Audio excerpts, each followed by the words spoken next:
in crime. He asserted that Republicans went along with the bill because they have grown comfortable expanding federal leverage over localities and because Republican leaders like Speaker Mike Johnson are too afraid to have the difficult, politically sensitive conversations required to defend local zoning laws. I'm Chris Woodward. There's more reaction to the passing of Senator Lindsey Graham of South Carolina.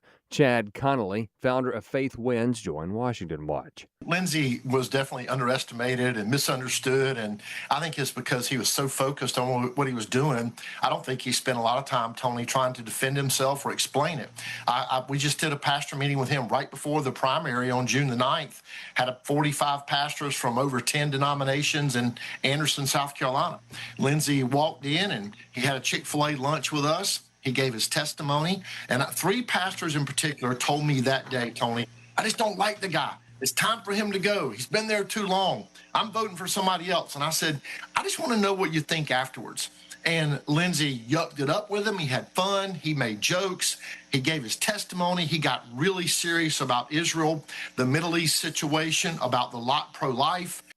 He said Graham talked about his faith that day. And he told that crowd of pastors that when he learned as a young man that he could not get to heaven without Jesus in his heart, and he accepted Christ at an early age, in his late teens, I believe it was, then I think it convinced everybody. I don't think he was somebody who wore that on his sleeve and evangelized all the time, but I think that's what's shown in the way he worked across the aisle. He also said when Graham left the meeting, every single pastor said they would tell their congregations about how hard he is working for South Carolina. Parts of the Texas Hill Country got torrential rainfall last night, and more rain is in the forecast as there is a high risk of excessive rainfall for part of the region. Jason Runyon of the National Weather Service Austin San Antonio joined Fox Weather. But we do expect another round of potentially heavy rainfall leading to some considerable to possibly locally catastrophic flash flooding developing later tonight and into Wednesday morning. We have near record amounts of moisture in the atmosphere that we're dealing with. He said a lot of people visit the area during the summer and urges them to make sure their phone alerts are on. There's a recent study that's been done that has shown that 30% of Texans have disabled wireless emergency alerts on their phones. So we're encouraging people to turn back on those wireless emergency alerts capabilities. If you're ever in a flash flood warning and you have those enabled on your phone, you will receive that warning to your phone. That could save your life. And that is all our time for now. You can see more news at afm.net. AFA Stream is a resource for life-changing instruction and information, a source of wholesome entertainment and relaxation, plus access to some of your favorite AFA shows. You can watch a lot of content for free, or you can become a Great Commission partner. Then you'll not only open the door to everything AFA Stream has to offer, you'll get benefits like a subscription to The Stand and some really nice exclusives. Why not get started today? It's easy. Visit stream.afa.net. Hello, and welcome to the Dr. Nurse Mama Show, prescribing hope for healthy families here on American Family Radio. Here's your host, Professor, Pediatric Nurse Practitioner, and Mom of 4, Dr. Jessica Peck. Well, hey there, friends, and welcome to my favorite time of day, getting to spend time with you, prescribing hope for healthy families. Listen, we got a great topic today. It's a topic, actually, that you might think that I love to hate on, and sometimes that is true, but we are going to talk about some of the positive uses of artificial intelligence today. And I will tell this story forever because it will never not be funny to me. But when AI first started coming out, and it's abbreviated in print, which I know a lot of people still read print or still read print on screen. And when you look at it, it looks like a big A and a little L. And I'll never forget my mother-in-law calling me saying, I've been reading about this guy, Al, who is just like messing up everything for kids. It seems like he's developed some new technology. I have no idea. Who is Al? It is AI. It's a big A and a big I, artificial intelligence. And it is also a really big influence in our homes. And I talk a lot about the dangers, about the risks. But today we're going to explore some of the benefits. I know that might be surprising to some of you, but there we go. And AI isn't coming someday. It's not something that you're thinking about, maybe I'll adopt. It is already here. It is already in your home. It is in your school. It is in your workplace. It is all around our children. And that's one of the scary things about AI is that we're really kind of not even thinking intentionally about the ways that it is already shaping us. Now, many parents, and especially younger kids, assume AI is simply a better search engine. Instead of Google becoming a verb and we Google something, now kids just chat it. They chat something. That is their verb of looking it up. It's a smarter version of who I call she who shall not be named. You know who I'm talking about, that virtual assistant. I can't say her name or it will activate everywhere here, mine too. But today's AI has the capacity to tutor your kids, to answer their spiritual questions, to write essays, to create images, to offer emotional companionship, to recommend purchases, to influence beliefs, and increasingly become an unseen voice helping shape how our children think. Now, this is good, and it is also reason for caution because AI is a tool, but it is not a neutral one. We have to be intentional in the way that we implement and monitor it. And for me as a PNP, as a pediatric nurse practitioner, I think about this from a clinical perspective. We know from decades of developmental science that children learn through repetition. Now, those repeated interactions come through relationships, they come through interactions with the environment, with the people around them, and their brains are wired by what captures their attention, which is why we have a whole rewiring of brains from screens that's going on now, and much of the hoopla that has gone on about the anxious generation. Now, we know things like executive functioning, which is mature decision making, critical thinking, emotional regulation, empathy. All of these things develop best through human connection, not just consuming information or interacting with a robot that mimics human emotions. And now we're introducing conversational AI into that developmental landscape. Now, again, tech is a tool, but AI is not a neutral one. There are risks and benefits. And these are the things we're going to explore today. Not so much is AI good or bad, but does the way we use AI help us grow in wisdom, or is it just cutting time at other cost? Is it supporting our relationships, or is it replacing them? Are we using it intentionally, or is it shaping our family without our awareness? And is it strengthening our children's ability to think and create and discern, or is it just making them more dependent on technology? We need them to have life skills just in case the computers go down. I say that from a nursing-based perspective. And we'll talk about the faith implications of this because I don't want to drive a conversation that's all about fear. You know, that's not me. We're not going to be fear-driven. We're going to be faith-centered. And every generation has navigated transformations with technology. And so we are going to talk about ways that it could potentially be leveraged for good to strengthen your family and your faith. And we are joined by someone today who is uniquely qualified to help us navigate this moment. I'm talking today with Sarah Dooley. She's the founder of AI Empowered Mom. She's an AI strategist. She's an educator. She's a technology leader. She has more than 20 years of experience building enterprise AI solutions for Fortune 500 companies, including a long list of companies. And today she's helping families become AI literate. That is what we all need so they can confidently use these tools without being controlled by them. She hosts the AI Empowered Mom podcast. She has an upcoming book that will come out next year, The AI Empowered Family, and she explores practical, responsible AI adoption for everyday families. She's got deep technical expertise and real-life parenting experience. Sarah and I spoke at the same conference earlier this year, and I was really fascinated by what she had to say. And Sarah, I'm so glad that you agreed to join me to talk about this on air.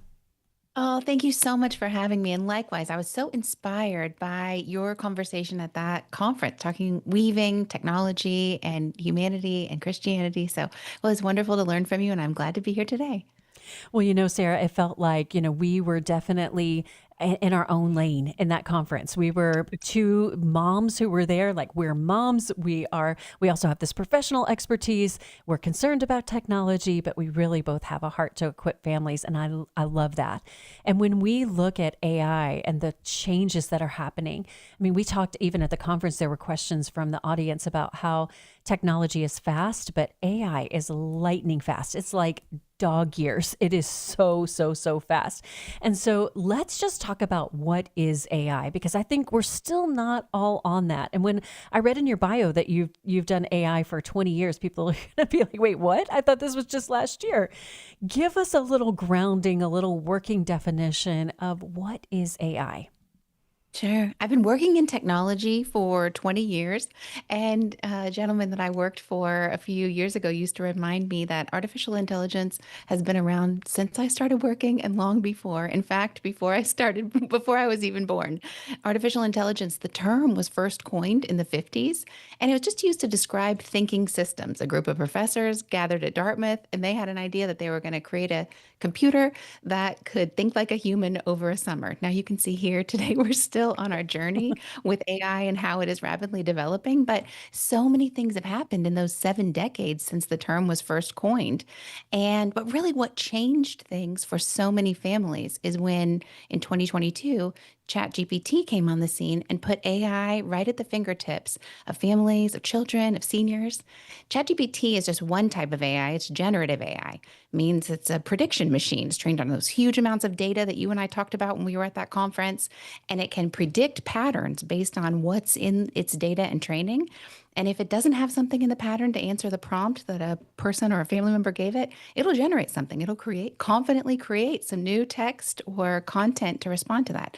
Generative AI is built on decades of new AI advancements like machine learning or natural language processing. But in that time, in 2022, when ChatGPT came on the scene, it meant that families using their own language, using just their fingertips or their voice, could interact with AI. No technology training, no coding needed. It brought it into our homes and it really changed things. And it's become the fastest adopted technology, faster than social media, faster than computers, faster than the internet. Just like you were saying, it's been like a rocket ship, changing our lives and our families in just the few years since it's been out. You know, Sarah, I think there's families who think, well, we don't use that. But I'm really stunned. I'm stunned at the ways I'm using AI and maybe not even aware of it. Can you give some practical examples of how AI is coming into our homes, maybe without even us being actively aware of it? Sure. One of the things that AI is really good at is predictions and recommendations, and a lot of families might not understand the algorithms that are driving their choices and behaviors. If families use social media, if they watch or stream content online, if they're readers and take a recommendation on what they should read next, what book or what podcast they should listen to, AI is behind all of those things. And even if you're not avid in social media or you're using less technology, when your water comes into your house, AI has been involved in the testing of that water. When your packages are delivered, AI has likely solved the logistical challenges to get that from whoever created it to whoever ordered it. The communications, even if you're reading a newspaper, a lot of that content has been trained on our personal data and created so that it could deliver something to us so that people would buy it, so that people could sell advertising. So even if you're not logging into ChatGPT or other AI tools every day, it's very likely that from the moment you wake up to the moment you go to sleep, AI has had some hand, not necessarily generative AI, but AI more broadly has had a hand in the decisions and the purchases and just everything that's touching you throughout the day. And that's what we're seeing debated in the policy arena right now is what is the duty of a company to disclose when you've had an interaction with AI? Because right now there aren't very many laws or policies that govern that. And so this is a lot of people saying, hey, I pulled up, and this happened to me, Sarah. I pulled up to a fast food restaurant in another state when I was traveling. I was going to grab something quick to go when I got into a city late. And I thought, I think I'm talking to somebody from AI. I think I'm talking to an AI generated assistant, but I'm really not sure. And so I started looking it up. I Googled it because, I'm Gen X. I didn't chat it. I Googled it and I thought, sure enough, yes, that they were using that, but that they would pick personalities and dialects and everything that would match where they were so that it would seem more authentic. And this is all like, we're thinking, okay, when are we interacting with AI or when are we not? And to do a little bit of forward looking, I know you and I talked about this at the conference. You're talking about generative AI. Give a little peek to what's ahead with agenetic AI. I think this is something that's important for parents and families to keep on the horizon. Agentic AI combines the powers of generative AI to create new content based on that data that it was trained on, the training that it has received, and the power of automation to take action on its own. So really, at its heart, agentic AI is AI that can act without human oversight. It can potentially, for a regular family, maybe search for something that you wanted to purchase and make a purchase on your behalf. For a company, agentic AI could serve as a customer service representative and help resolve your issue with your tech, with your home internet, for example. When you have a problem, it could connect to your system remotely. Agentic AI is really exciting to think about the promises of how it could help people, how it could reduce costs of technology, how it could provide new learning, but it's also very frightening to think about AI without human oversight. Now, in 2026, a lot of people said this is the year of agentic AI. But we're halfway through the year and we're still learning so much about this new technology. We're not seeing it in the way that a lot of people predicted it would show up in homes or that companies would use it. So I think we're actually still a long way off from really harnessing the power of agentic AI. But it's so important to learn about it now so that we can be prepared for our family when AI might really be, sitting right next to us in our homes, or when we can't tell who we're talking to, whether it's a human or an AI agent. Well, and thank you so much for catching me on that. I can't get the nurse out of me. I keep saying agenetic and it's agentic. I know that, but I can't get the clinical terms out of my head, but it really feels like that. There is no DNA. This is not a human entity. We're talking about really incredible the capabilities of things like robots. And I'm following stories like now we have robots that can go along with AI that can really feel more personalized and humanoid and all of these things, Sarah. They really, I think the first reaction that most people have, most parents have, is fear. There's some people who are really excited, who are early adopters and think, oh, this would be amazing. But there is an undercurrent of fear. And we're coming up on our first break here, but give a little preview to where we're going to go with that, where we don't want to have a fear-based approach. There are ways. You're called the AI-empowered mom. There are ways to leverage it for good. Well, I'll say first that fear is well-founded because the risks are real, but the best thing that we can do as parents, as family members, as leaders in our communities is to learn about AI, increase our AI literacy so that we can have empowered conversations with those that we care about. So that's the first step if you're feeling that fear, which I really believe is well-founded, and I feel it myself. Well, absolutely. Well, that's what we're going to talk about. There are lots of things coming up. I have lots of questions. And again, let's remind ourselves, technology itself is not the enemy. And Solomon said in the book of Ecclesiastes that there is nothing new under the sun. And I believe that, even as I'm talking to Sarah about things like AI and like agentic AI and generative AI and all of these technologies that are coming, the heart issues behind them, the relationship building principles, these things are all the same. And that is a comfort that we can take, is that we are equipped for such a time as this to serve our families well. And when we come back, Sarah's going to talk some more about how we can have wisdom when using AI, when engaging with it, instead of fear. She's also going to share some really practical tips that she's using and leveraging AI to help with things like meal planning and budgeting and all those kinds of things that can really take our time and energy. More with Sarah Dooley, the AI-empowered mom, when we come back.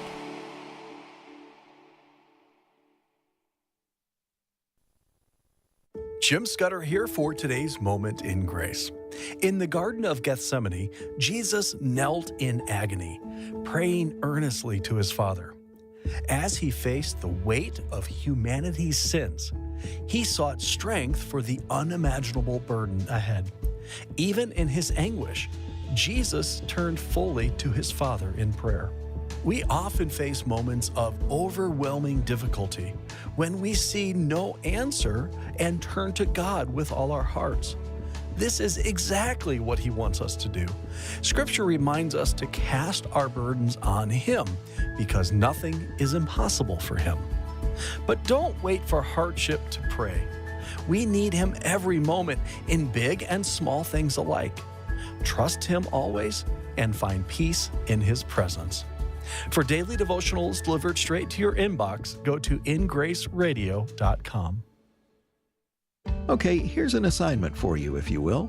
I want you to take some time and think about a getaway that gives you a chance to get together with other people of faith, deepen your walk with God, and make new friends, all while enjoying the Creation Museum and the Ark Encounter in Kentucky. I'm talking about joining AFA at the Ark October 29th and 30th. This is a great opportunity to break away from the grind of everyday life and draw closer to God through special presentations from Patricia Engler and Brian Osborne of Answers in Genesis. It also includes entrance to the Creation Museum on Thursday and the Ark Encounter on Friday. Friday's dinner includes a panel discussion with Tony Vitagliano, Walker Wildman, and Wesley Wildman, Vice Presidents of American Family Association. This is an event that can fill up quickly, so hurry to afa.net/events to register for AFA at the Ark 2026. afa.net/events, and we'll see you at the Ark. I'm Rick Scarborough, and this is my take. The Persian Gulf is vital to global oil and gas supply. Historically, 21% of the world's daily demand, about 20 million barrels, have originated from the region and shipped through the world's most critical transit choke point, the Strait of Hormuz. The strait was recently closed by Iran to most shipments, other than to China. The U.S. firmly opposes Iran's closure, fee structures, or tariffs, insisting the strait must remain tariff-free and open. 6 weeks of negotiations with Iran have yielded to major agreements. Americans are increasingly impatient, and unfulfilled promises and unmet expectations. President Trump faces the challenge of balancing global and public opinion while maintaining support and alignment with his political base. Pray that God will give our leaders wisdom as they pursue constructive solutions. I'm Rick Scarborough, and that's my take.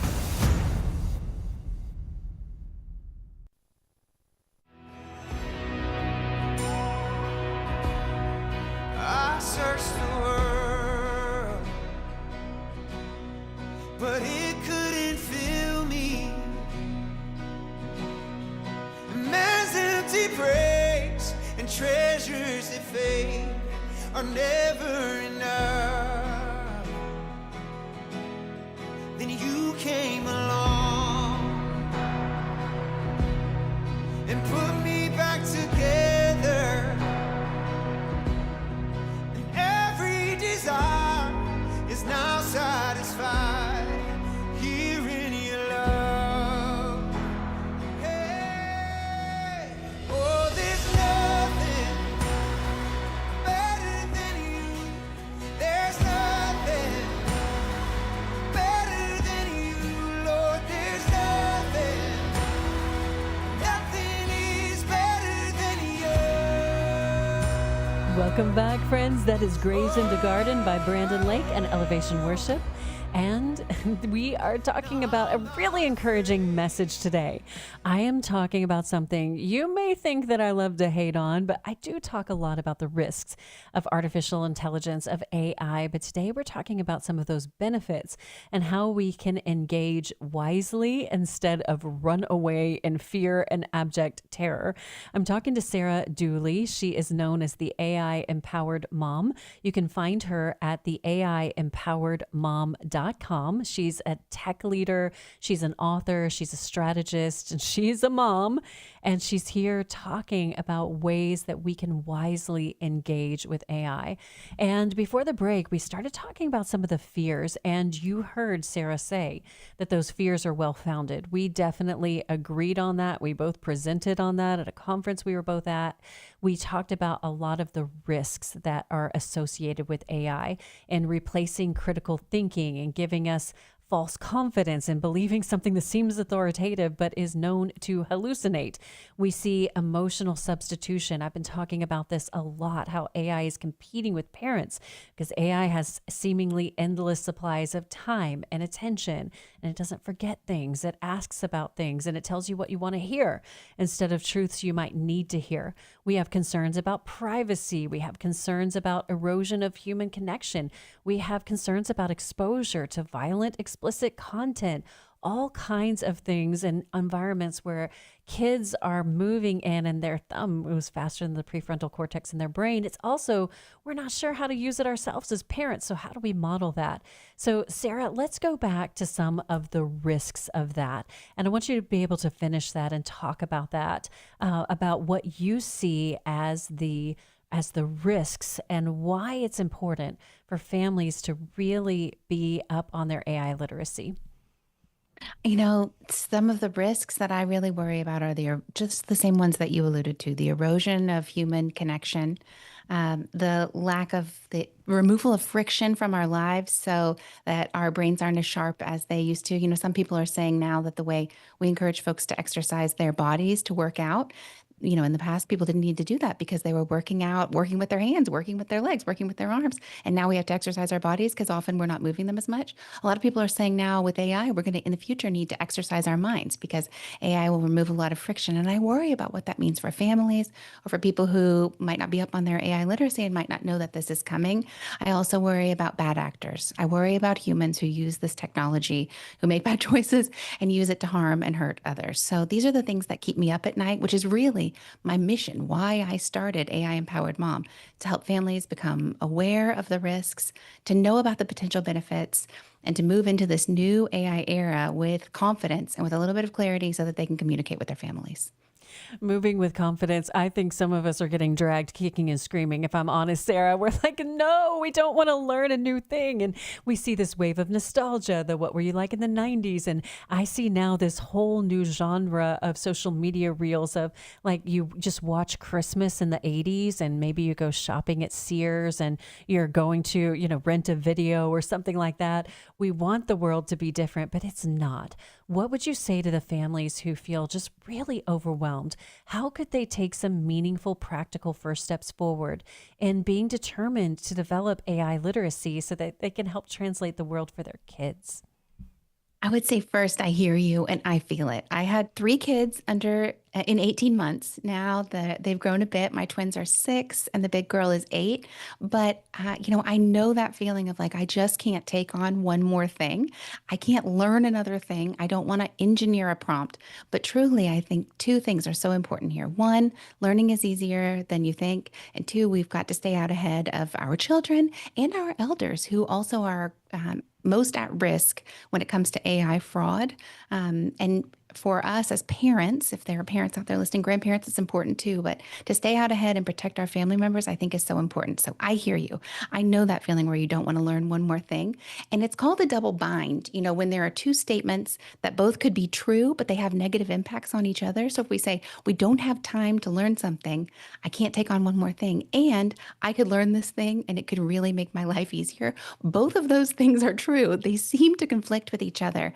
But I believe that if parents invest in AI literacy and learning a little bit about AI, they can use it to reduce their mental load, make their life a little bit easier, and be empowered to have those conversations, whether it's with their kids or with their elders, especially when it comes to teenagers. Teens can spot a fraud a mile away. And if we try and have a conversation with our teens and we don't know about AI ourselves, maybe we call it Al, like you mentioned when we were getting started here. The teens will never listen to us. And that's why learning about AI literacy, learning it and figuring out how to use it to make our lives a little bit easier, to make that space to keep our families safe and for more human connection. That's really what I believe in. I'm so glad you mentioned elder people. And really, when I say elder, I'm talking anybody Gen X and up, because we are the generation that did not, I say we as Gen X because I'm Gen X, we did not grow up as digital natives. And I have seen elderly people fall prey to scams because they look so real. And Sarah, even when AI first started coming out, my kids would say, oh yeah, it's really easy to spot what's AI. But they've even come to me, told me it's harder and harder to do. We need to have these conversations in both directions with elderly friends and family members and loved ones, but also the younger age, Sarah. This is another really tough transition because parents have gotten used to talking about having a phone. How old should you be when you have a phone? How old should you be when you have social media? And the answer to both of those is wait as long as possible, put that off as long as possible. But AI is really not like that because we see teens and kids, this Gen Alpha who are reaching the later teen years, and now Gen Beta, who it's their temper, I think that's going to stick. Gen Beta is now being born after them. We're really going to have to talk about this much younger than we would probably like to, don't you think? I do. AI conversations began in my family around age 4 when my children were 4 years old. And that might sound crazy, but if folks use she who must not be named, like you mentioned before, if you have a household assistant, a voice assistant, or one in your mobile device that you speak to an AI where kids have awareness and are hearing you interact with AI, that's the time. As soon as they have awareness that you are talking to an AI tool or a voice assistant, that's the time to start having these conversations and talking about what is human, what are we as a family, and what an AI assistant is. It's not our friend, it's not our family member. It's a thinking machine that can help us, but it can also make mistakes. It doesn't have hands. One of the big things that I talked to my girls about when they were little, they said, is it right-handed or left-handed? The devices that we would talk to. And we say, it doesn't have hands. It's not made with hands. It's not a person. It's not our family. It's not our friend. It can help us, but it can also be wrong. So enforcing those messages as young as kids are gaining awareness of these systems in their lives. And I would really say that you can't start too early, because having these conversations often and early shows to be better. Well, that's such a great example. You wouldn't think, like, asking, oh, is it right-handed or left-handed? That's such a great illustration, Sarah, of how kids are thinking. They're developmentally limited in their ability for abstract reasoning. And even as adults, I'm having trouble getting my mind wrapped around AI and what are the human-like dimensions. We don't even have vocabulary when we talk about, even, like, do we say he? It's not really a he. It's not a person. I don't want to personify it, but, it feels like just completely uncharted territory. Give us some more practical examples for how you are talking that out and using AI together. I think that's one of the most important things for parents to do, is when they engage with AI technology, turn around and then translate it and explain exactly what you did and why you did it. First, I say, talk when I'm using AI, I'm talking to my daughters, just as you mentioned, and I'm saying, here's what I'm doing and here's why. Whether it's getting voice directions. If the computers went down, I would have trouble getting home from the studio that I'm sitting in today, because I rely so heavily on navigation. When I'm using that, I'm talking to my kids about, like, we use this because I don't know my way around. I'm in a new city and I want to keep our family safe while we're driving. Or when it comes to meal planning, I talk to my kids about, I use AI to help us with meal planning so we can spend more time enjoying our family dinner together. We can eat more wholesome meals at home because I've used AI to make a plan. And I do it for party planning too. And I always talk to the girls about that, because one of our family values is celebrating. We celebrate life's little moments. That's something that we always talk about in the family: honesty, curiosity, and celebrations. These are big things for my family. And I talk about using AI to help with planning these celebrations so that we have more time to enjoy each other and spend time together. And first, I started with the talking, and now we do a lot of AI experiments side by side. This summer, my kids went to acting camp, and they're just 6 and 8, but they had all these lines to memorize. And it happened to be a week that I was traveling for work, going to talk to a group of PTA leaders about using AI safely in schools. And I wasn't going to be there to support them in learning their lines. And they had a real expectation at that camp that the kids would learn these lines for their performance. So side by side, we sat down and built an AI assistant that they could practice their lines with. Now, they couldn't use it on their own because they need somebody to log into it for them. My husband did that, but we built it. And then the best thing that happened was it got some of the lines wrong. And that opened up a beautiful conversation about AI literacy, and AI makes mistakes, and you're the person, so you know what your lines are. So you know better than an AI system, but it's here to help us. So, building those little AI things, we've built some little games together, whatever they're interested in. When they got interested in different books, we could build a little AI game that they could play. Or even we've just come back from the beach and built a scavenger hunt. We worked together to build a scavenger hunt for a certain state park. And then we went to that state park and were able to find most of the things on the scavenger hunt, but it wasn't quite right. So doing that side by side helps them learn how to use AI. And especially when AI makes a mistake, I think those are the best, richest, most powerful learning moments for our family that wouldn't show up. It's harder to do that, to just communicate an AI fail to kids. But when we're working on it side by side and they see it make mistakes, I'm like, oh, they're getting it. It's sinking in. Well, I know you've piqued a lot of people's ears thinking, wait, you said recipes and what else? And one of the great things about AI is that it is showing early signs of being somewhat of an equalizer. Whereas, before you would have to, maybe you don't have the resources to hire a coach or buy a certain piece of technology. There are certain things that are becoming more accessible. And we are going to talk about those before we finish. So don't go away, because we'll talk about those in the third segment. But you talked about some of those practical applications, Sarah, walking through, this is what I'm doing. This is how I'm doing it. This is why I'm doing it. there's some more complex concepts there. There's a difference between information and wisdom and truth. And how do we use AI while also making sure those clear differentiators are there and they know where to go for each of those things? I love this question. And, we think about this a lot in my family, like what information comes from AI. And I love that distinction when you called those out. So for us, information is like data, it's raw. And truth represents something real or something accurate or something that doesn't change. And wisdom is the ability to understand it in our real life or in our real family. So for us, like info is the what, and maybe truth would be the why. And wisdom can only come with age, with learning, with maturity, with values, with mission. And I love the idea of talking to my kids. If you know the difference between information and truth, then AI gives us information. It does not give us truth. And the truth comes from what we believe in, what our family values, what our family mission is, what we stand for. And that cannot come out of AI. And that's complex. It's hard to talk to kids about this. That's why these conversations, I really believe they need to happen early and often so that they can see AI make a mistake, so that we can say, see, that's information. That is not the truth. That is not wisdom. That comes from us as humans. Well, when we look at where AI is trying to replace humans, that's really what I see as one of the greatest dangers, is that AI is integrated into a lot of toys. And we saw even in the last year, a bunch of major toy companies actually pulled back their AI rollout because I think, they see it, they know it's experimental, and they've got to proceed with care and with caution. And I appreciate that. But it is in social media platforms. It's embedded in pretty much any electronic application that you use. There's this element of AI companionship, and it can be hyper personalized on many platforms where you can give it a certain accent that you want. You can choose the gender, you can choose the kind of personality that it has, and then it trains to like you. And that's what I'm concerned about, Sarah, because that's a pretty fierce competition with parents. How do we make sure that our relationship remains primary and the most influential?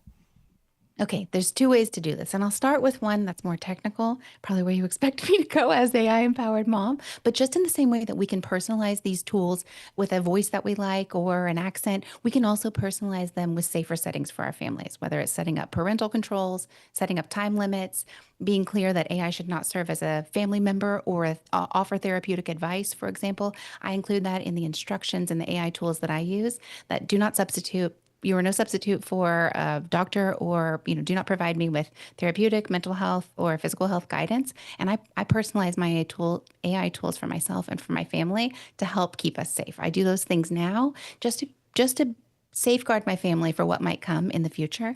And then really, we can keep ourselves safe by personalizing the tools, but we can also set up the right safeguards in our families by deciding as a family, what do we stand for? What is our goal? Whether it's for some families, it's to serve God. For some families, it's to raise independent children. For others, it's to serve their community. Thinking about what's most important, thinking about our values, and then thinking about the role that technology plays. This requires deeper reflection, but figuring out how technology plays a role in your mission and then setting up boundaries to support that is really the work that I want all families to do. So for example, for my family, you know what? I'm going to hold you right there. I'm going to hold you right there. For example, we're going to come right back to that after the break. We'll learn more from Sarah Dooley.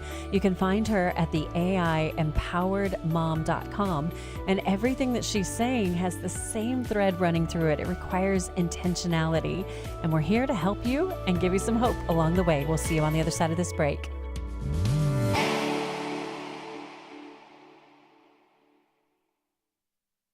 Every day, AFA offers biblical insight on issues that others aren't willing to touch in the hopes that you'll become a world changer. That's why we're offering an in-depth worldview training course called Activate. 13 different professors teaching 18 sessions, all available online, including a printed workbook to help you apply what you've learned and 1-year access to AFA streaming content to give you even more resources. Find out more about Activate and sign up today at activate.afa.net. If we lose this cultural war, we're going to have a hedonistic, humanistic society. Discover the story of the culture warrior Don Wildman and how he went head-to-head with Hollywood, Playboy, the homosexual agenda, and the Disney Empire. The movement Don started paved the way for Christians to boldly stand for truth and righteousness in a hostile culture. Watch Culture Warrior today for free. Visit culturewarrior.movie. Hello, everyone. I'm Tim Wildman, president of American Family Association and American Family Radio. Hey, we've got some great tours lined up for March of 2027. We've got one tour we call the Footsteps of Paul tour. That's mainly in Greece, or only in Greece, including Athens and Corinth and Thessalonica. And then we've got a separate tour to Italy, where we're going to Venice and Florence and Pisa and Rome and all the sites of Italy. So you can do both of these tours if you want to. We've arranged that as well. Also, this tour of Italy, it's not like the Olive Garden tour of Italy. You know, we're really going there to Italy to see Italy and to eat Italian food too as well. So for information on any of the tours I've mentioned here, go to tours.afa.net. Tours.afa.net, tours.afa.net. Hi, I'm Jan Harper. If you're a pastor's wife, you know both the blessings and the unique challenges that come with the life you and your husband live daily. We call it living in the fishbowl. Details have been announced for the 2026 Pastors and Wives Fishbowl Retreat. Once again, this year's retreat will be at Pickwick Landing State Park in Counce, Tennessee. From October 20th through the 22nd, pastors and their wives will enjoy rest, renewal, and fellowship hosted by Pastor Bert Harper, Director of Marriage, Family, and Pastoral Ministries at AFA and co-host of Exploring the Word on AFR, and his wife, Jan. Our special speaker will be J.J. Jasper of AFR. Your registration fee covers lodging, meals, and materials. All you need to do is get there. The annual AFA Pastors and Wives Fishbowl Retreat, October 20th through 22nd. Learn more and register at repairingthefoundations.net. We'd love to see you there.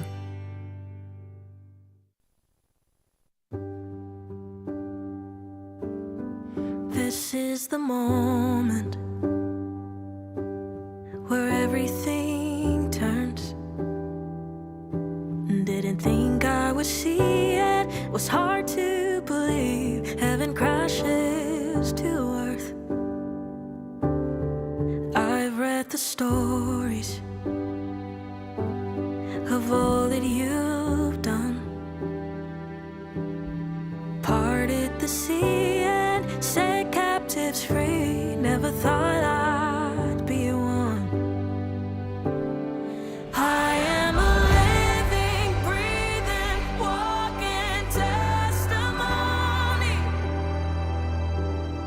I am the living proof of what the Lord has done. May call it crazy, but they can't take away my story. 'Cause I am a living, breathing, walking testimony.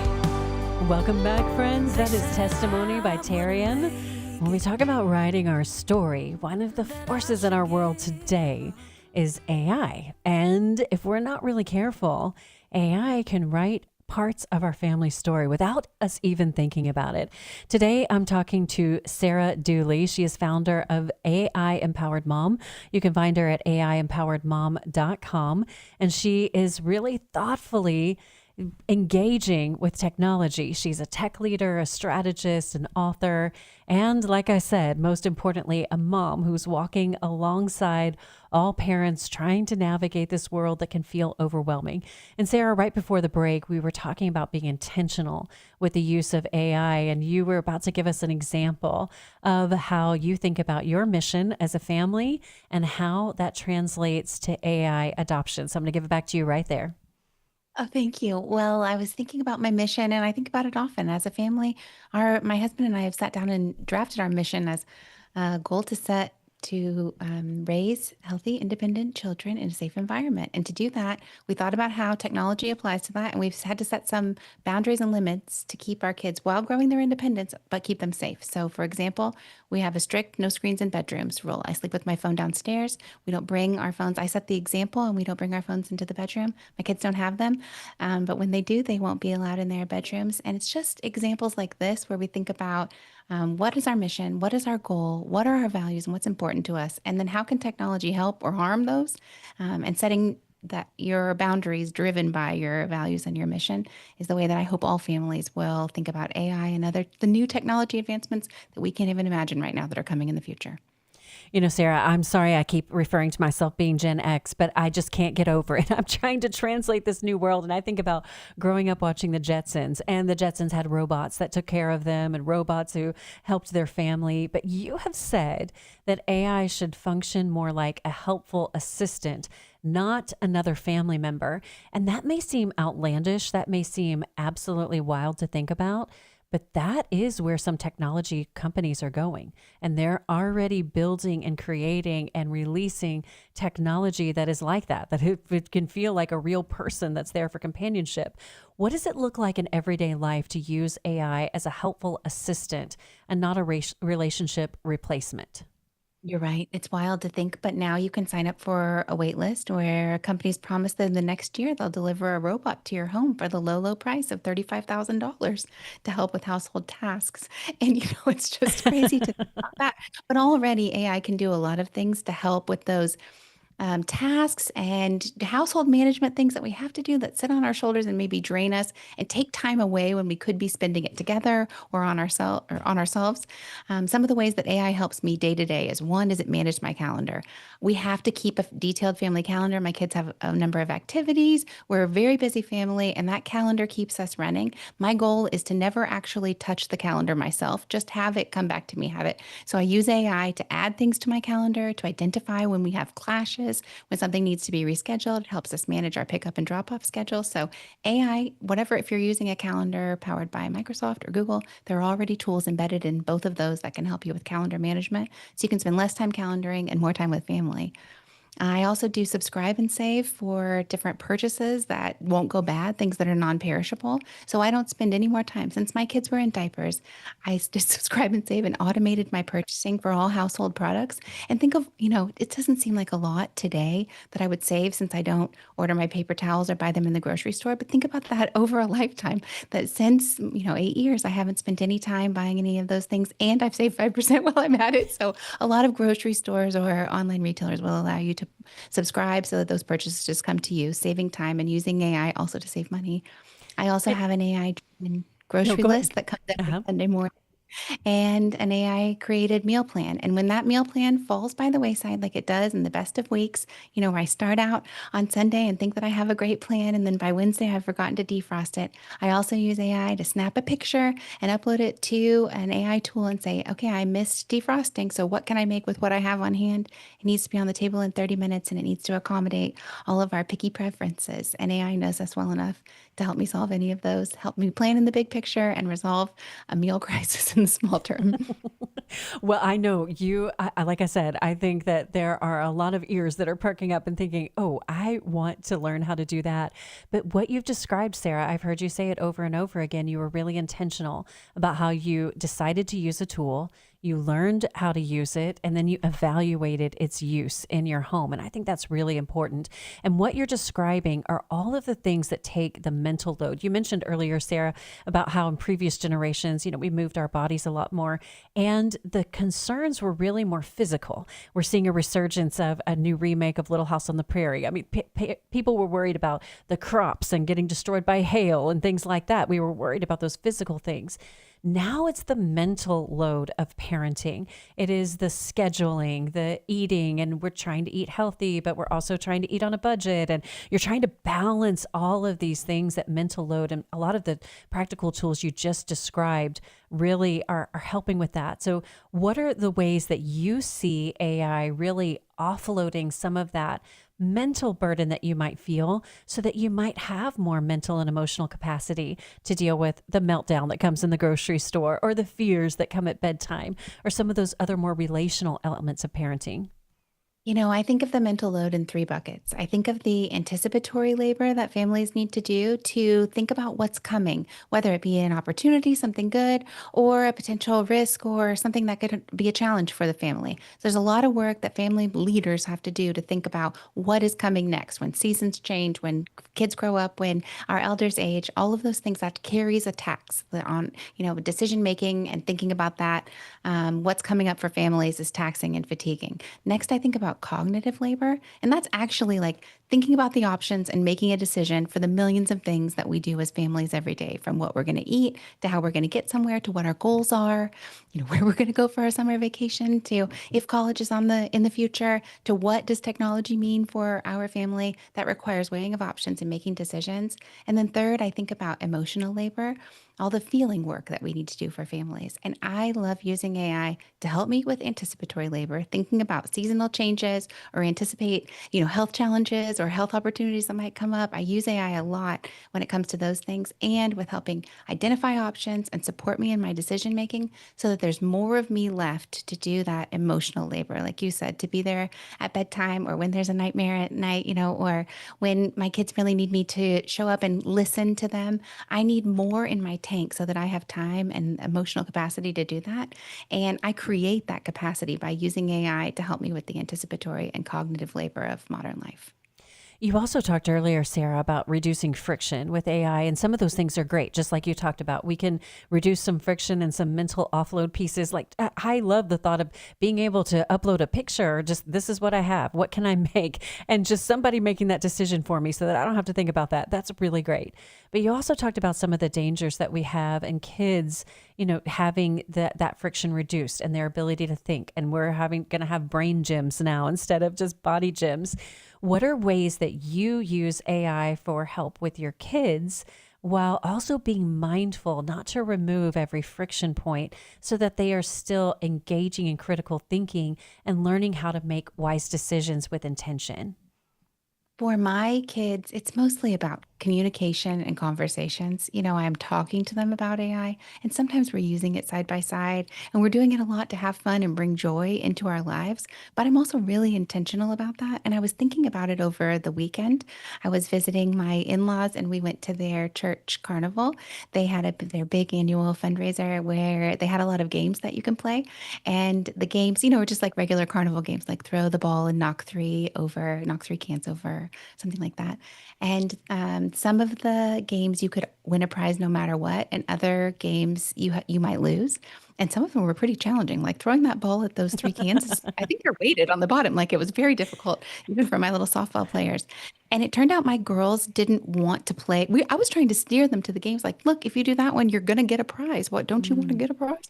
And they said, no, they didn't want to do that. They wanted to do the others. And it just dawned on me like, this is the moment. This is what I'm seeing where my kids need that friction because they get joy in trying. And then if they win a prize, then it's so much more gratifying than everybody wins. So, when we were leaving, I was like, girls, do you see how it feels to work hard, to try hard, and then actually get rewarded something versus automatically this is something that's important in our family, working hard. So just looking for those little moments every day that I can talk to the girls about our values, about what's important. And then without wearing them down too much, when I can apply it to AI, I like to bring it back to them because I don't want to remove friction from their lives. I want to remove friction from our household admin so that we have more time to go to a carnival and try and knock those three cans over.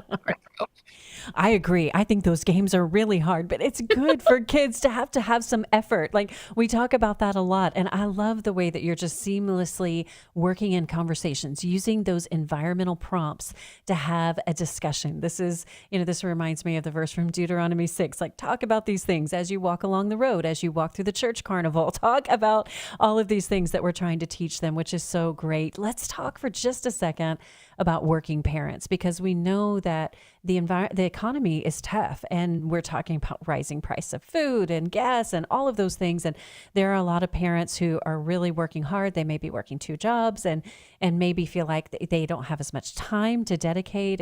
I know there's some who are maybe thinking, I wish I had more time. I wish I could stay at home, or whatever it would be.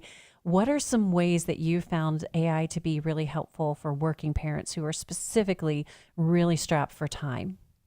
AI has been helpful in prioritizing, helping me manage my time better. And I hear this from a lot of working parents. When there's too much to do and you're carrying it all in your mind or on your shoulders, just talking it out with an AI tool while being mindful of your data privacy and getting some help with prioritization. Just thinking, I have all of these things to manage. And as a working parent, we juggle so much. Getting a little support from a thought partner like AI to think about how you can prioritize, do the most valuable tasks first, think about when you have the most energy and when you should apply your energy to the work that you have to do. I also have found great thinking about the tasks that don't require a heavy cognitive load and how can you give those over to AI, like taking notes or summarizing meetings if you work in knowledge work type of a job. I haven't taken notes in meetings since I got my first license for Microsoft Copilot in 2024. That is something I delegate to AI because it was a low value task for me, and now I can be much more focused in my work meetings. I don't need to worry about taking notes, and that's just one example. And one thing I would encourage family members to do who are thinking about how do I stretch my time and stretch my budget is you can use AI to help you even just writing the prompts. If you have something that you need to work on and you want AI to get a little bit of support from it, but you don't even have the energy or the thought that left in the tank to write a prompt, you can ask AI to write a prompt for you. And I do this all the time. I know I need to create a strategy for a terrible overflowing email, like my downloads folder, for example. At work, it's just where everything is stored, and I know it's a risk for how I'm storing all of my files and documents. Instead of coming up with a way to deal with that myself, I just went to AI and said, write a prompt to help me organize my digital files so that I can find things more easily, so I don't spend so much time searching.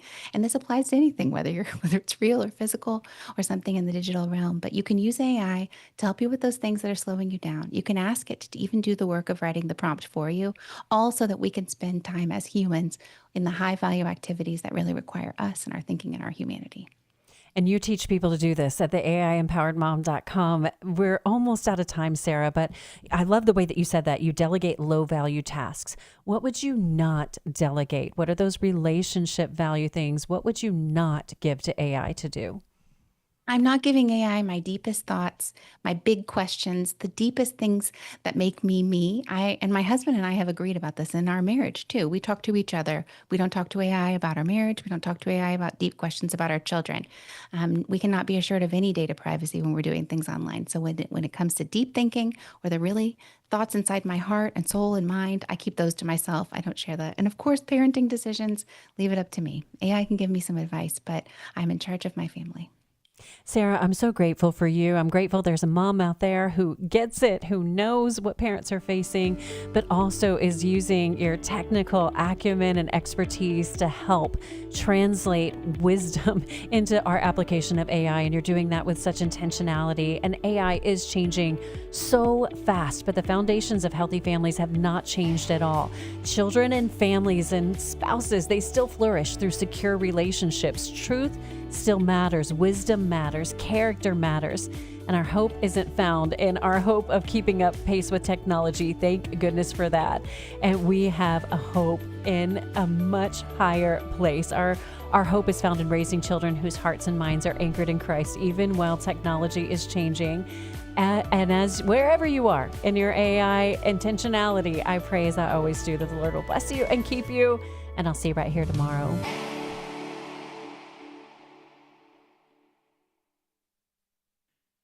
The views and opinions expressed in this broadcast may not necessarily reflect those of the American Family Association or